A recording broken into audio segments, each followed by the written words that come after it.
दिल्ली की सड़कों पर घूमने वाला एक अल्लाह का मजज़ूब बंदा पहले वक्त में जब दिल्ली के अंदर पक्की सड़कें नहीं हुआ करती थी तो अल्लाह का एक प्यारा मजज़ूब बंदा रहा करता था। ये फ़कीर लोग होते हैं, इन पे लोगों की नज़रें बहुत कम होती हैं। ये दिखने में हमें तो कुछ नहीं दिखते लेकिन रब की बारगाह में बड़े मकबूल होते हैं।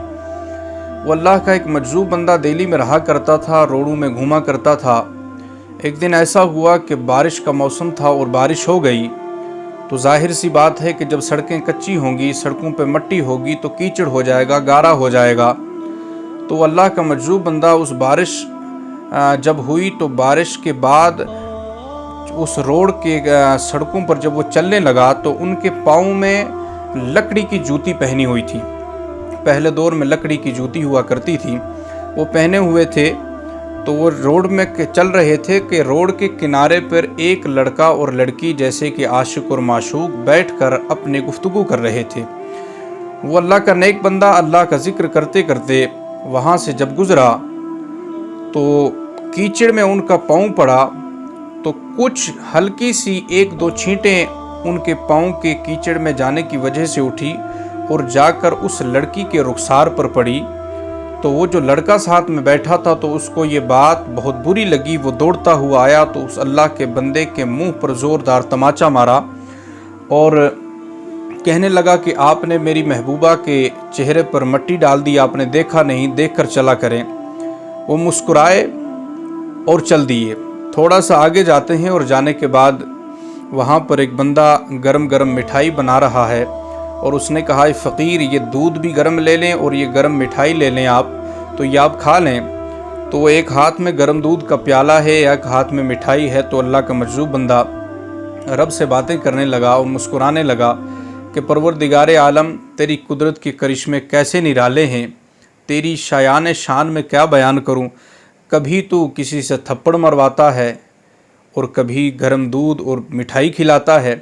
बस ये बातें अपने रब से कर ही रहा था कि इतने में कुछ लोग दौड़ते हुए आए और कहने लगे कि जो अल्लाह के नेक बंदे हुआ करते हैं वो किसी को बद्दुआ नहीं देते। तो उस फ़कीर ने पूछा कि हुआ क्या? कहा हुआ ये कि आपको जिस लड़के ने अभी थोड़ी देर पहले थप्पड़ मारा था वो तो छत से गिर के मर गया। तो अल्लाह का फ़कीर कहने लगा, मुझे कसम है उस ज़ात की जिसके कब्ज़ा कुदरत में मेरी जान है, मैंने कुछ नहीं किया। जब लोगों ने मजबूर किया तो उस फ़कीर को जब पूछा गया तो फ़कीर कहने लगा, अगर आप मुझे मजबूर कर ही रहे हो तो आपके इसरार पे मैं आपको बता रहा हूँ कि मैं रास्ते से चल रहा था तो मेरी कोई गलती नहीं थी। मेरा पाँव कीचड़ में पड़ा, वहाँ से हल्की सी एक दो छींटें उठी, वो जाकर लड़की के रुखसार पर पड़ी तो उसके महबूब को, उसके आशिक को बहुत बुरा लगा तो उसने आके मुझे थप्पड़ मारा।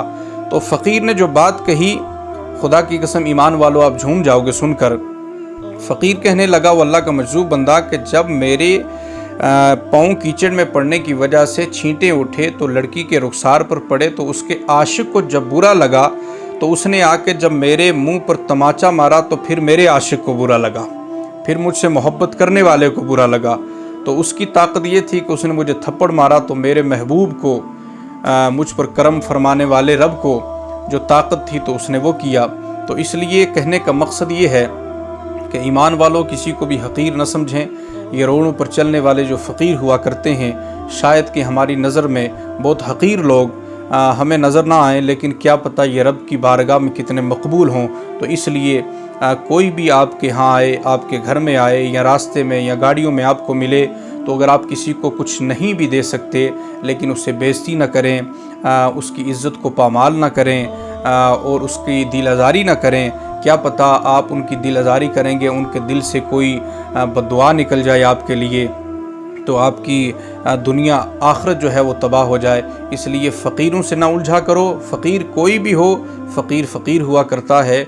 और फिर जो हुसैन आज़म के दर का फ़कीर हो उनसे तो क़तआन नहीं उलझना चाहिए। रब काबा से दुआ है कि मौला ताला हम सब को कहने सुनने से ज़्यादा अमल खैर की तौफ़ीक़ अता फ़रमाए।